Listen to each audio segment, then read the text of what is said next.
A star's brightest moment in its lifetime is actually the moment its death warrant is signed. And right now, without realizing it, you might be witnessing such a moment. Astronomers call this the supernova pre-phase. A star reaches a colossal size just before its fuel runs out, and it begins to collapse upon itself, radiating the most powerful light in its entire history. To someone observing from a distance, this appears to be a display of power. But internally, balance has completely disintegrated. So where is your society right now? At which stage? Historical structures and empires are exactly like these stars. Rome possessed unprecedentedly vast borders by the late 2nd century. The Spanish Empire controlled nearly all of the world's gold reserves in the 16th century. Britain completed that massive map where the sun never set in the 1920s, but they all collapsed. Why? To a casual observer, these empires seemed invincible, eternal, and unshakable at those moments. But to financial historians, this view was not a victory, it was a warning. Because when a system begins covering up its problems, not with solutions, but with monumental structures, debt-financed armies, and artificial prosperity, it is actually at the beginning of its end. And when you look around your society today, do you see similar things happening? If you want to understand an empire's health, don't look at its armies. Look at its construction sites. Historian C. Northcote Parkinson made that famous observation that became known as Parkinson's Law. The physical grandeur of an organization is inversely proportional to its functionality. During genuine growth periods, empires direct resources toward efficiency, technology, and production capacity. During these times, buildings are practical and unpretentious. But when growth slows and internal decay begins, a fear grips the ruling class. The fear of appearing weak. This fear initiates what we call the monumental error process. In 17th century France, when Louis XIV was building the Palace of Versailles, France was actually being dragged into an economic abyss. The palace was presented as a symbol of French power, but every marble column in that palace was capital, extracted from French peasants' pockets and withdrawn from production. Now think about where the world's tallest buildings are rising today, in Dubai, in China, in Saudi Arabia, and ask yourself, are these buildings emerging from genuine economic strength or from an effort to hide something? You see the same pattern in the Soviet Union's final period in those massive, soulless but colossal public buildings, or in Rome's famous colossal temples rising during periods when the Roman economy was struggling with hyperinflation. Why? Because colossal buildings create an illusion of confidence. They send a message to investors, enemies, and citizens. Look, we're still here, and we're still very rich. But real wealth isn't in stone buildings. It's in the economic productivity necessary to sustain those buildings. When you look at today's tallest building in the world competitions, what does this historical pattern tell you?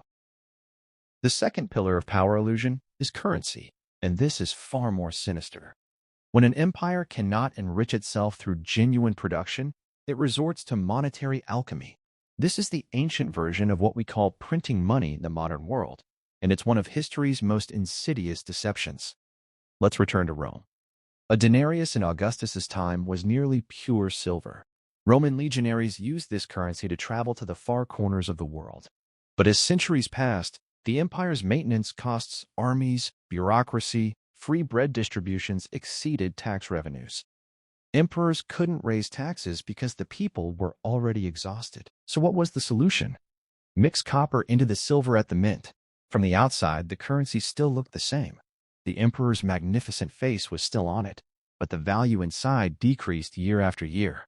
By 270 AD, the denarius was no longer a silver coin, it was a copper piece with a silver coating. Here's the critical point. During this period, prices were skyrocketing in Roman markets, while the empire still maintained nearly its greatest territorial extent.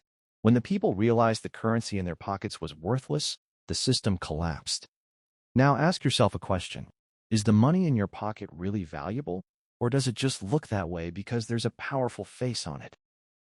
When we look at the modern financial system today, the process since 1971, since the dollar broke away from gold, is no different from Rome's slow but fatal currency debasement operation. Artificial liquidity created through debt creates a bull market and a feeling of wealth in the marketplace.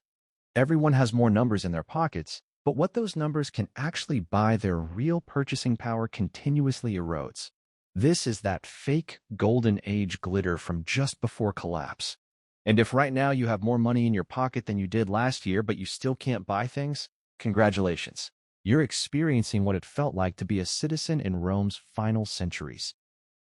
The third indicator is strategic overstretch, and this may be the most overlooked yet most lethal sign. According to Paul Kennedy's famous theory, great powers expand so widely that the military cost of protecting these territories begins to exceed the economic revenue derived from them. Look at the British Empire in the early 1920s. A quarter of the map is pink. Everything from India to Africa, from Canada to Australia, is tied to London. This appears to be the peak of English power, but behind the scenes, Britain was crushed under the debts of the First World War. The empire had grown so large that the fuel and ammunition spent suppressing even the smallest local rebellion exceeded what that region would pay in taxes over 10 years. Britain was no longer a power, it had become the servant of its own boundaries. Let me share a financial truth. Power, at a certain point, stops being an asset and becomes a liability. If a system must spend more than it produces just to maintain itself, that system is mathematically finished. It just takes the world several decades to understand this. When you look at global powers' military bases throughout the world today and the endless money they've printed to sustain those bases, it's impossible not to see Britain's magnificent but bankrupt situation from the 1920s. Ask yourself now, is a power with over 700 military bases scattered across the globe truly strong, or is it being crushed under its own weight? The final and most insidious indicator is the system's extreme complexity, and this may be the least noticed yet most dangerous sign. Anthropologist Joseph Tainter explained in his work, The Collapse of Complex Societies, that societies continuously add new layers to solve problems, new laws, new institutions, new tax types, new financial instruments. At some point, the system becomes so complex that the cost of managing this complexity consumes the benefits the system provides. Remember the Ottoman Empire's final period with its massive and unwieldy bureaucracy, or today's modern financial system with its derivatives complexity. A financial system that ordinary people can no longer understand, that only massive algorithms can manage, appears powerful and sophisticated, but actually, this complexity is what causes the system to collapse like dominoes at the slightest tremor, like the 2008 crisis. Complexity is fragility. But just before it shatters, this fragility is marketed to the world as technological superiority, and you begin believing it. History teaches us a lesson. If you see massive and meaningless projects somewhere, if currency is continuously losing value while markets are breaking records, if a power is trying to be everywhere while sinking into a debt swamp, and if the system has become so complex that nobody understands what's actually happening, congratulations. You are witnessing a star's brightest moment before going supernova. This is not doomsaying, it's historical reading, because true wealth and power don't reside in marble columns or endlessly printed banknotes. They reside in honesty, in production, and in sustainable balance. Now I want to ask you, whose final bright moment in history are we watching today? Or is the entire global system preparing for a supernova? Share your thoughts in the comments, because understanding history means seeing the future. And perhaps that bright light we're currently immersed in is actually a warning, not an ending, but certainly a turning point. And what will you do at this turning point? Will you continue watching, or will you prepare?